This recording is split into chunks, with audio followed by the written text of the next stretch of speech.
আমার ডান পাশে বসা আমার কলেজ লাইফের বন্ধু, খুব ক্লোজ, খুব নিয়ারেস্ট আলতামাস ফারুক পাবেল, আপনাদের এলাকার কৃতি সন্তান, আমার এত কাছের বন্ধু। আমরা একসাথে পড়াশোনা করেছি, একই ক্লাসে পড়াশোনা করেছি।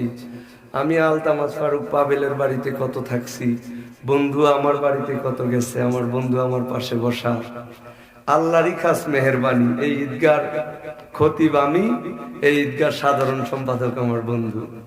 যাত্রার প্যান্ডেলে ইচ্ছা করলেই যাওয়া যায়, কিন্তু জান্নাতের বাগানে ইচ্ছা করলেই আসা, জান্নাতের বাগানে ইচ্ছা করলেই আসা যায় না, কিন্তু যাত্রার প্যান্ডেলে ইচ্ছা করলেই যাওয়া যায়। কথা বলেন ঠিক কিনা? এজন্য দেখবেন অনেকেই রাস্তায় দাঁড়িয়ে আছে, বাজারে আছে, গল্প গুজব করতেছে, কিন্তু এই মাহফিলে আসতে পারতেছে না। কারণ মাহফিলে তো ইচ্ছা করলে আসা যায় না।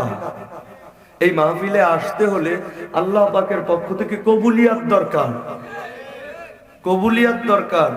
এই জন্য এই মাহফিলে আমরা যে আসতে পেরেছি, আল্লাহর শুকর, আলহামদুলিল্লাহ। আল্লাহ বলেন, বান্দা যদি আল্লাহর নিয়ামত পেয়ে নিয়ামতের শুকরিয়া আদায় করে, আল্লাহ নিয়ামতকে আরো বাড়ায় দেয়। সুবহানাল্লাহ পড়েন। আমার কাছে অনেক ভালো লাগতেছে, দুই বন্ধু পাশাপাশি বসে আছি। আমার বন্ধু কিন্তু হাফেজ, মাওলানা, অনেক পড়াশোনা করছে। এই দিক দিয়ে আবার মাস্টার্স কমপ্লিট করছে, ওই দিক দিয়ে আলিয়া মাদ্রাসায় আবার পড়াশোনা কমপ্লিট করছে, আবার হাফেজ হয়েছে। আলহামদুলিল্লাহ, দুই বন্ধু একসাথে বয়ান করতেছি। এটা আল্লাহ পাকের এক খাস মেহেরবানি। মাঝে মধ্যে তো এই উসিলায় দেখা হয়, ঈদের নামাজ পড়ানোর উসিলায় তো এখন অন্তত দেখা হয়ে যায়।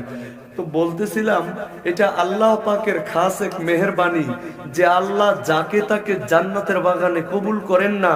যেই বান্দাটাকে আল্লাহ রব্বুল আলামিন পছন্দ করেন, সেই বান্দাকে আল্লাহ জান্নাতের বাগানে কবুল করেন। সুবহানাল্লাহ কোন? আল্লাহ আমাদেরকে কবুল করেছেন। আল্লাহ রব্বুল আলামিনের দরবারে শুকরিয়া, কারণ এই এলাকাবাসীর জন্য আজকের মাহফিলটা একটা নিয়ামত। কথা বলেন ঠিক কিনা? গতকালকে এই মাহফিল ছিল না, আগামীকালকে এই মাহফিল থাকবে না। সুতরাং আজকে যে মাহফিল এখানে হচ্ছে, এই মাহফিলটা এই এলাকাবাসীর জন্য নিয়ামত। এলাকাবাসী শুকরিয়া আদায় করবে, আল্লাহর ওয়াদা, আল্লাহ রব্বুল আলামিন এই নিয়ামতকে আরো বাড়িয়ে দেবে। সুবহানাল্লাহ। লাইন শাকারতুম লা আযীদান্নাকুম। বান্দা, তুমি যদি নিয়ামতের শুকরিয়া আদায় করো, আমি আল্লাহ রাব্বুল আলামিন নিয়ামতকে আরো বাড়িয়ে দেব। তাকিদ করে আল্লাহ বলেছেন, অবশ্যই আমি বাড়িয়ে দেব। ওয়ালা ইন কাফারতুম, বান্দা তুমি অস্বীকার করবা, অকৃতজ্ঞতা পোষণ করবা, নাফরমানি করবা, শুকরিয়া আদায় করবা না, ইন্না আযাবি লাশাদীদ, তুমি জেনে রাখো নিশ্চয়ই আমার আযাব বড় শক্ত, বড় কঠিন। আওয়াজ দিয়ে বলেন নাউযুবিল্লাহ। আল্লাহ রাব্বুল আলামিন আমাকে আপনাকে জান্নাতের বাগানে কবুল করেছেন। যারা দূরে আছে আমরা তাদের জন্য দোয়া করব, মাওলা হে মেহেরবানি করে তাদেরকেও তুমি জান্নাতের বাগানে কবুল করো। জোরে বলেন আমিন। কোরআন এবং হাদিসের আলোচনা শুনবো তো আদব রক্ষা করে শুনবো। কোরআন এবং হাদিসের আলোচনা শোনার আদব হচ্ছে চারটি। এক নাম্বার হচ্ছে দিলের কানে শোনা, দ্বিতীয় নাম্বার হচ্ছে আমলের নিয়তে শোনা, তৃতীয় নাম্বার হচ্ছে অপরকে পৌঁছানোর নিয়তে শোনা, চতুর্থ নাম্বার হচ্ছে যিনি কথা বলেন ওনাকে মুতাকাল্লিম বলা হয়, ওনার চেহারার দিকে তাকায় তাকায় তারপরে আলোচনা শুনতে হবে। আল্লাহ তুমি কবুল করো। জোরে বলেন আমিন। আমি আপনাদের সামনে কালামুল্লাহ শরীফের ছোট্ট একটা সূরা তিলাওয়াত করেছি। রাসূলুল্লাহ সাল্লাল্লাহু আলাইহি ওয়াসাল্লামের অসংখ্য হাদিস থেকে বুখারীর একটা হাদিস সনদ সহ তিলাওয়াত করেছি। আল্লাহ যেন যেই কথাগুলি বলবো শুনবো আমাকে সহ আমাদের সবাইকে আমল করার তৌফিক দান করে। জোরে বলেন আমিন। আরো আওয়াজ দিয়া বলেন আমিন। আল্লাহ রাব্বুল আলামিন বলেন, ইন্না আ'তাইনাকাল কাউসার, ও নবী, ও বন্ধু, আমি তোমাকে কাউসার দান করেছি। আলহামদুলিল্লাহ বলেন। কাউসার দান করেছে আল্লাহ কাকে? আমার আর আপনার বিশ্ব নবীকে, হযরত মুহাম্মদুর রাসূলুল্লাহ সাল্লাল্লাহু আলাইহি ওয়াসাল্লামকে আল্লাহ রাব্বুল আলামিন কি দান করেছেন? কাউসার দান করেছেন। ভালো করে শোনেন, আজকে ওয়াজ শুনলে চলবে না, আজকে ওয়াজ বাড়িতে নিয়ে যেতে হবে। যেই পরিস্থিতি আর যেই অবস্থা হচ্ছে, ইসলামের পক্ষে সচল থাকতে হবে, চোখ কান খোলা রাখতে হবে, আল কোরআনের পক্ষে থাকতে হবে, ইসলামের পক্ষে থাকতে হবে। আমরা রাষ্ট্র বিরোধী না, আমরা এই দেশ বিরোধী না, আমরা বাংলাদেশের পক্ষে, আমরা মানবতার পক্ষে, আমরা মুসলমানের পক্ষে, আমরা ইসলামের পক্ষে, আমরা আল কোরআনের পক্ষে, আমরা আল হাদিসের পক্ষে, আমরা হকের পক্ষে। কিন্তু আমরা ইসলাম বিরোধী কোনো কাজকে সাপোর্ট করতে পারি না, করব না। কথা বলেন ঠিক কিনা? আমরা ইসলাম বিরোধী কোনো কাজকে সাপোর্ট করব না। এই জন্য আমরা বলি, আমরা সরকার বিরোধী না, আমরা রাষ্ট্র বিরোধী না, আমরা ইসলাম বিরোধী না, কিন্তু আমরা মোদি বিরোধী। আরো জোরে কয় না? আল্লাহ রাব্বুল আলামিন আওয়াজ দিয়া বলেন, ও বন্ধু মুহাম্মদ, আমি আপনাকে কাউসার দান করেছি। আমি আপনাকে কি দান করেছি? আল্লাহ গো, আজকের মাহফিলে যারা উপস্থিত হয়েছে, আল্লাহ তুমি মেহেরবানি করে আমাদের সবাইকে তুমি কাউসার দান করো। বলেন না আমিন। কাউসার, একবার যদি কেউ কাউসারের পানি পান করে, আল্লাহু আকবার, কমপক্ষে 50,000 বছর তার আর কোনো পানি পিপাসা লাগবে না। এই কাউসার যদি আল্লাহ আমাকে নসিব করত, যদি আপনাদেরকে নসিব করত, তাহলে আমরা হয়ে যাইতাম কপালওয়ালা। কিন্তু আমাদের একটা চাহা, আমাদের একটা ধারণা, আমরা একটা বিশ্বাস রাখি যে আল্লাহ কাল কিয়ামতের দিন বিশ্বনবীর হাতে আমাদেরকে তুমি কাউসার পান করায়ও। কন্যা আমিন। আল্লাহ বলেন, ফাসাল্লি লিরাব্বিকা ওয়ানহার। সুতরাং আমি যে আপনাকে কাউসার দান করেছি, আপনাকে দুই কাজ করা লাগবে। কি করা লাগবে? ফাসাল্লি, সুতরাং আপনি নামাজ পড়ুন, রব্বিকা, আপনার রবের জন্য। কার জন্য? ওয়ানহার, এবং কুরবানি করুন। ও নবী, আমি যে আপনাকে কাউসার দান করেছি, এখন আপনি আপনার রবের সন্তুষ্টির জন্য নামাজ পড়ুন এবং কুরবানি করুন। নামাজ পড়ুন এবং কি করুন? কুরবানি করুন। নামাজ 5 ওয়াক্ত নামাজ মৌত পর্যন্ত আমরা সবাই পড়বো। কারা কারা রাজি আছে হাত তোলেন। আল্লাহ তুমি কবুল করো। বলেন আমিন। কারণ এই বিষয়ে ওয়াজ না, ওয়াজ হচ্ছে ওয়ানহার এবং কুরবানি করুন। কি করুন? এই বিষয়টা নিয়ে আলোচনা করব যে কুরবানি করতে হবে। কি করতে হবে? কুরবানি করতে হবে। এই কুরবানি গরু কুরবানি না, শুধু এই কুরবানি হচ্ছে নিজের জিন্দেগিটাকে, নিজের জীবনটাকে আল্লাহর রাস্তায় কুরবানি দেওয়া। কথা বলেন ঠিক কিনা? নিজের জীবনটাকে কার রাস্তায় কুরবানি দেওয়া? আমার পথ, আমার মত, আমার জীবন, আমার মরণ, আমার নামাজ, আমার কুরবানি লিল্লাহি রাব্বিল আলামিন, একমাত্র আল্লাহর জন্য। আওয়াজ দিয়া বলেন, কার জন্য? ইন্না সালাতি ওয়া নুসুকি ওয়া মাহইয়ায়া ওয়া মামাতি লিল্লাহি রাব্বিল আলামিন। আমার নামাজ, আমার কুরবানি, আমার জীবন, আমার মরণ একমাত্র আল্লাহর জন্য। এই জন্য মুসলমান গোলামি করবে তো আল্লাহর গোলামি করবে, ইবাদত করবে তো আল্লাহর ইবাদত করবে, মাথা নত করবে তো আল্লাহর কাছে মাথা নত করবে, সেজদা দিবে তো আল্লাহর দরবারে সেজদা দেবে। আল্লাহ রব্বুল আলামিনকে ছাড়া আর কাউকে সেজদা দেবে না, আল্লাহকে ছাড়া আর কারো কাছে মাথা নত করবে না, আল্লাহকে ছাড়া আর কারো আইন মানবে না। এই আসমান আল্লাহর, এই জমিন আল্লাহর। আল্লাহর আসমানের নিচে, আল্লাহর জমিনের উপরে যদি কোনো আইন চলে, আমার আল্লাহর আইন চলবে। আওয়াজ দিয়ে বলেন ঠিক কিনা? লিল্লাহি রাব্বিল আলামিন। সবকিছু একমাত্র আল্লাহর জন্য। তামাম বিশ্ব জগতের প্রতিপালক আল্লাহর জন্য। কার জন্য? যদি কেউ এই কথা বলে যে আমার সব কিছু আল্লাহর জন্য, যদি কেউ এই কথা বলে যে আমার সব কিছু কার জন্য? আল্লাহর জন্য, তাতানাজ্জালু আলাইহিমুল মালায়েকা, আসমান থেকে ওই বান্দার পাহারা দেওয়ার জন্য কোটি কোটি ফেরেশতা নিযুক্ত হয়ে যায়। সুবহানাল্লাহ। আরো জোরে বলেন। আসমান থেকে কোটি কোটি ফেরেশতা নিযুক্ত হয়ে যায়।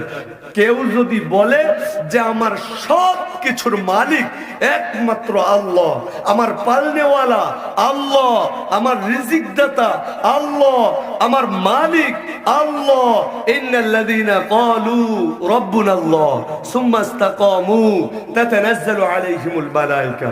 কেউ যদি বলে আল্লাহ আমার রব, তারপর ইস্তিকামাত থাকে, মজবুত থাকে, অটল থাকে, পুক্ত থাকে, আল্লাহ রাব্বুল আলামিন বলেন তাতানাজ্জালু আলাইহিমুল মালায়েকা, ওই বান্দার পাহারাদার হিসাবে আমি আসমানের ফেরেশতা পাঠিয়ে দিই। সুবহানাল্লাহ, জোরে কইতেন না? দেখেন তো, দুনিয়ার কোনো এমপি মন্ত্রী যদি রাস্তা দিয়ে চলাচল করে, তাহলে স্পেশাল গার্ড থাকে, ডানে থাকে, বামে থাকে, সামনে থাকে, পিছনে থাকে, তারপরেও কিন্তু নিরাপত্তা নাই। আছে? নিরাপত্তা নাই। কখন কি হয়ে যায় এটা বলা যায় না। কিন্তু আল্লাহ রাব্বুল আলামিনের ফেরেশতারা যদি থাকে পাহারাদার, আর কোনো ভয় আছে? আর কোনো চিন্তা আছে? আর কোনো ডর আছে? কথা বলেন না কেন? আপনারা কি ভয় পাইতেছেন? আল্লাহ রাব্বুল আলামিনের ফেরেশতা যদি পাহারাদার হয়, তাহলে তো কোনো চিন্তা নাই। তাহলে দুনিয়াতেও কোনো চিন্তা নাই, আখিরাতেও কোনো চিন্তা নাই, কবরেও কোনো চিন্তা নাই, হাসরেও কোনো চিন্তা নাই, মিজানেও কোনো চিন্তা নাই, ফুলসিরাতেও কোনো চিন্তা নাই। কারণ কি?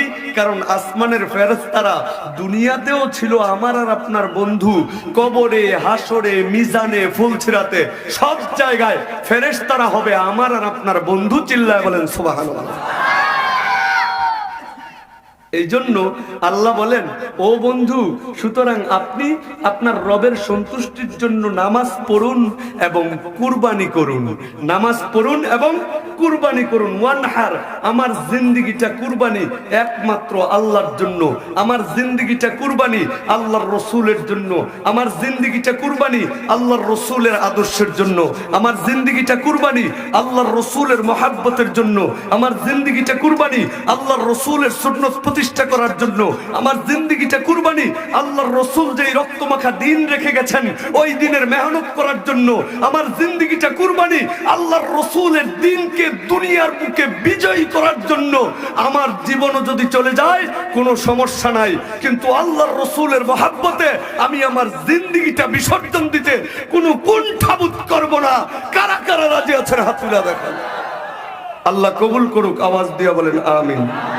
এখন যদি এই আওয়াজ দিতে গিয়ে কোনো বাধা আসে, কোনো বিপত্তি আসে, যদি এই আওয়াজকে বন্ধ করার চেষ্টা করা হয়, চেষ্টা করতে পারে, কিন্তু কোনো লাভ নাই। এই শ্বাস প্রশ্বাস যতদিন চলবে, এই নিঃশ্বাস যতদিন হবে, আল্লাহ রাব্বুল আলামিনের কথা, হকের কথা, ইসলামের কথা, আল কোরআনের কথা বলবোই বলবো। এই আন্দোলন থামা যাবে না। এই আন্দোলন, কথা কয় না, এই আন্দোলন, আমার সাথে বলেন তো, এই আন্দোলন পিছু হটবো না। এই আন্দোলন থামা যাবে না। পিছু হটবো না। এই আন্দোলন থামা যাবে না। সবার বলতে হবে তো, চুপ করে থাকলে হবে না। পিছু হটবো না। এই আন্দোলন থামা যাবে না। পিছু হটবো না। এই আন্দোলন,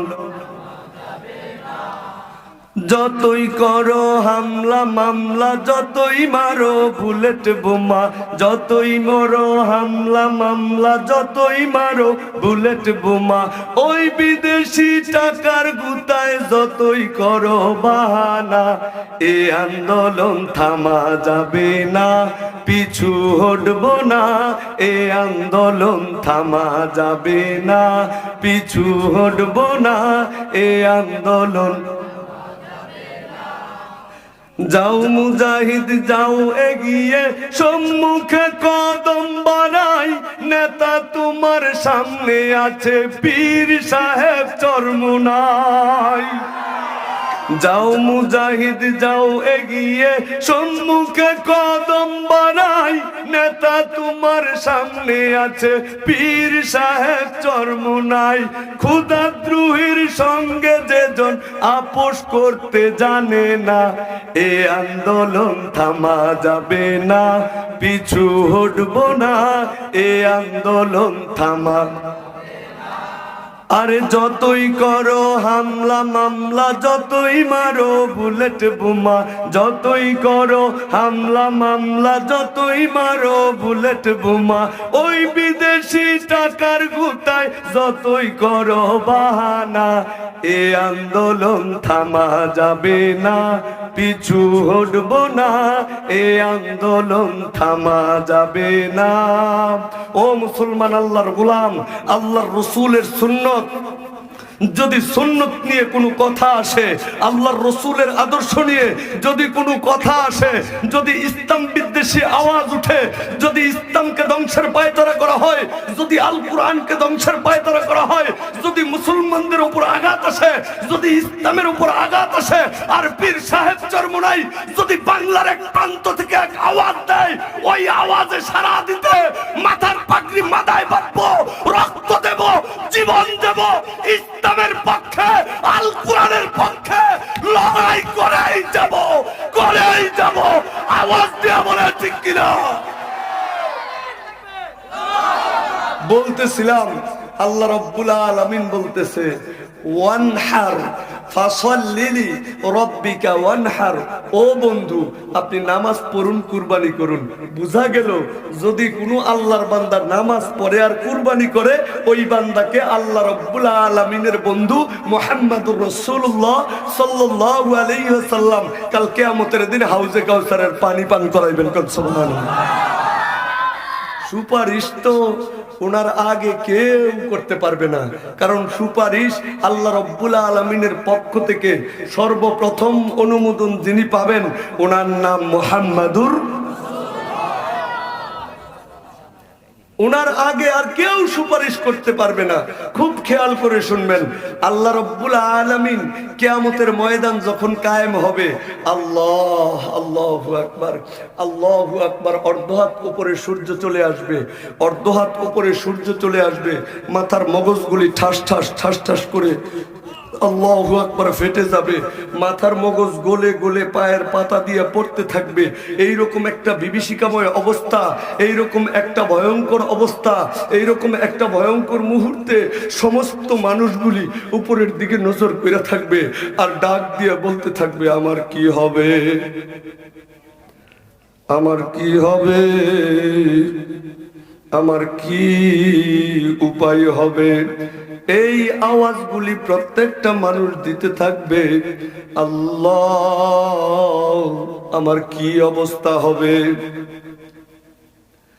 মানুষগুলি দৌড়াইতে থাকবে, দৌড়াইয়া দৌড়াইয়া ওই আল্লাহর বান্দাগুলি আদম আলাইহিস সালাতু ওয়াস সালামের কাছে চইলা যাবে, গিয়ে বলবে, ও আদম নবী গো, তুমি তো আমাদের আব্বা লাগো।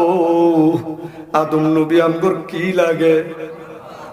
মুসলমান আল্লাহু আকবার জেনে নাও, আমার আর তোমার আদি পিতার নাম, আদি আব্বার নাম আদম আলাইহিস সালাম। আদম আলাইহিস সালাতু ওয়াস সালামের কাছে গিয়ে মানুষগুলি বলবে, আব্বা তুমি আমার আব্বা লাগো, তুমি আমাদের আব্বা লাগো, তোমার কাছে একটা দরখাস্ত করি আব্বা গো, আল্লাহর কাছে তুমি একটু দরখাস্ত করো, আল্লাহ রাব্বুল আলামিন যেন বিচার কার্যটা একটু তাড়াতাড়ি শুরু কইরা দেয়। আদম নবী ডাক দিয়ে বলবে, আমি পারবো না, তোমরা আমার কাছ থেকে চইলা যাও, আমি এই কথা আল্লাহ রাব্বুল আলামিনের কাছে বলতে পারবো না।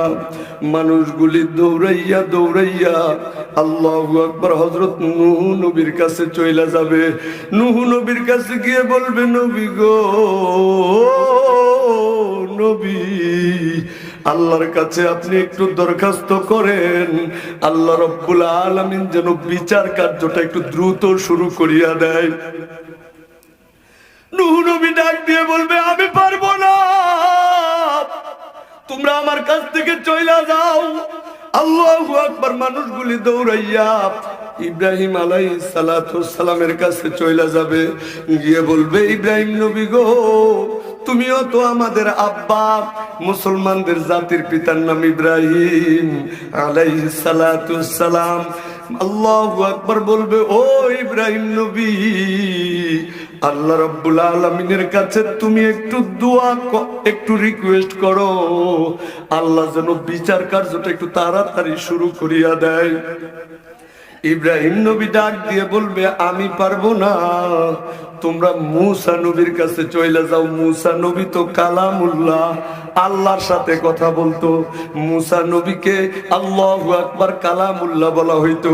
আল্লাহ রাব্বুল আলামিনের সাথে কথা বলতে পারতো, কি করতে পারতো? তাফসীরের মধ্যে ঘটনা আসছে, আল্লাহর নবী মূসা পয়গম্বর রাস্তা দিয়ে হাইটা যায়, আল্লাহু আকবার, কবরের মধ্যে আযাব চলতেছে। মূসা নবী আল্লাহু আকবার এটা বুঝতে পারে।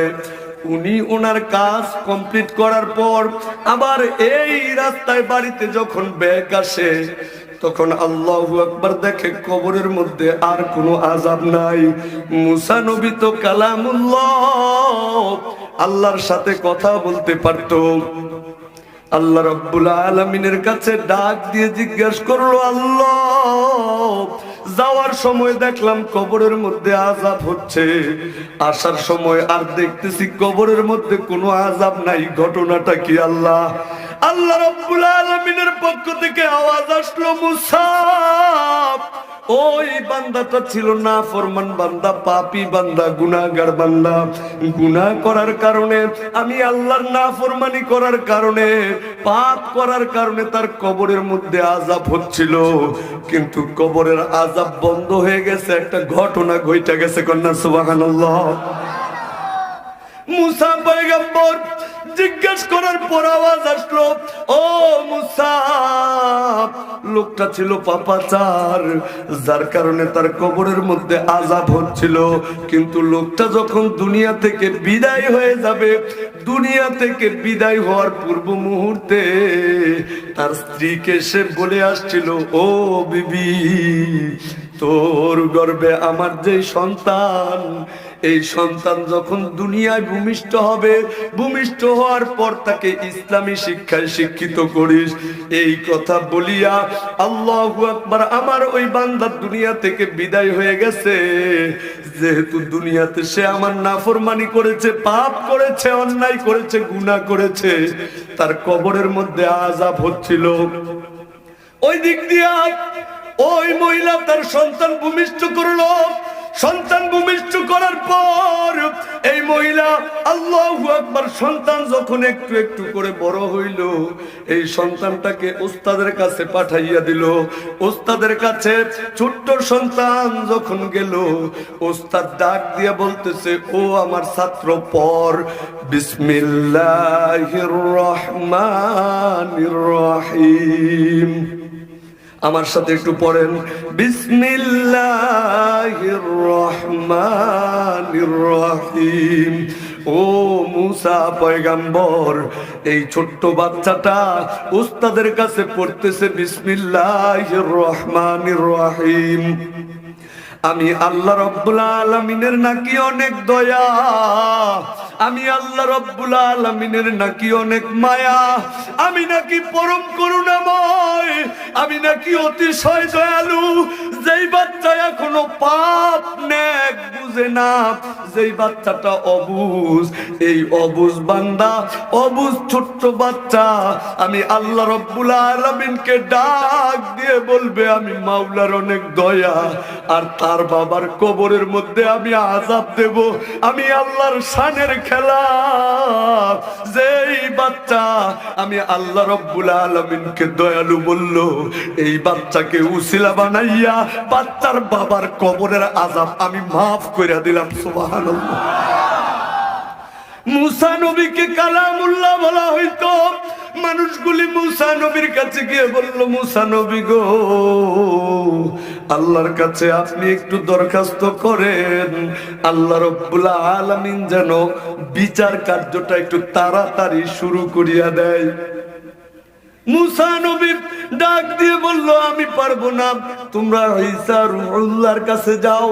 ঈসা নবীর কাছে মানুষগুলি আসিয়া বলতেছে, নবী গো, আল্লাহর কাছে আপনি একটু দরখাস্ত করেন, আল্লাহ রাব্বুল আলামিন যেন বিচার কার্যটা একটু দ্রুত শুরু করিয়া দেয়। আল্লাহু আকবার। ঈসা নবী ডাক দিয়ে বলল আমি পারবো না, তবে তোমাদেরকে আমি একটা কথা বলতে পারি। বলে কি কথা? বলে যিনি পারবে ওনার ঠিকানা আমি জানি, আমি বইলা দিতে পারি।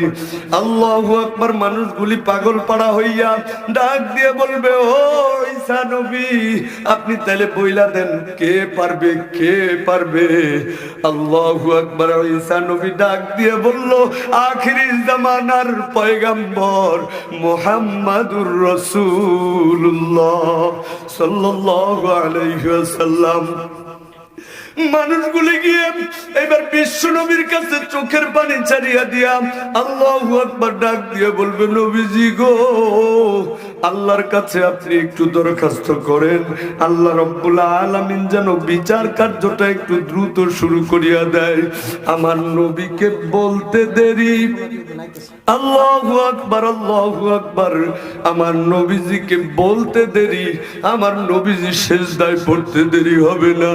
আমার নবীজি আল্লাহু আকবার, যাকে না বানাইলে আল্লাহ আসমান জমিন বানাইতো না, যাকে না বানাইলে আল্লাহ আদম নবীকে বানাইতো না, যাকে না বানাইলে আমার মাওলা চন্দ্র সূর্য বানাইতো না, আমার সেই নবী সিজদায় পড়িয়া আল্লাহ রাব্বুল আলামিনের দরবারে কাঁদবেন আর বলবেন, মালিক, আমার উম্মতের কি অবস্থা হবে? সেই নবী আমার আর তোমার জন্য বাবা 63 বছর পর্যন্ত কেঁদেছেন। ও বাবারা, আমার ওই নবী আমার আর তোমার জন্য উহুদের ময়দানে দান দান মুবারক শহীদ করছে। আমার আর তোমার জন্য আল্লাহর নবী, বিশ্ব নবী তায়েফের ময়দানে 6 কিলোমিটার পর্যন্ত দুষ্ট যুবকেরা পাথর মারছে। পাথরের আঘাতে আঘাতে রক্তে জর্জরিত হয়েছে, রক্ত আমার বিশ্ব নবীজির পাদুকা মোবারকের মধ্যে লাগা গেছে। আল্লাহু আকবার। মরা উটের নারী ভুড়ি আমার বিশ্ব নবীর উপর দিয়ে দেওয়া হয়েছে। আমার বিশ্ব নবীকে কত অত্যাচার করা হয়েছে, কত নির্যাতন করা হয়েছে। আমার সেই নবী আল্লাহু আকবার দুনিয়াতেও কেঁদেছেন, এখনো রওজা শরীফে কাঁদতেছেন, কাল কিয়ামতের ময়দানে সিজদায় পড়িয়া কাঁদবেন। আল্লাহ রাব্বুল আলামিন ডাক দিয়ে বলবেন, বন্ধু, দুনিয়াতে অনেক কেঁদেছেন, আজকে আপনাকে আর কাঁদতে হবে না। ও বন্ধু, আপনি মাথা উঠান, আমি কথা দিলাম আপনার কাছে জিজ্ঞাসা না করে আপনার একটা উম্মতকেও আমি জাহান্নামে পাঠাবো না। কন্যা সুবহানাল্লাহ।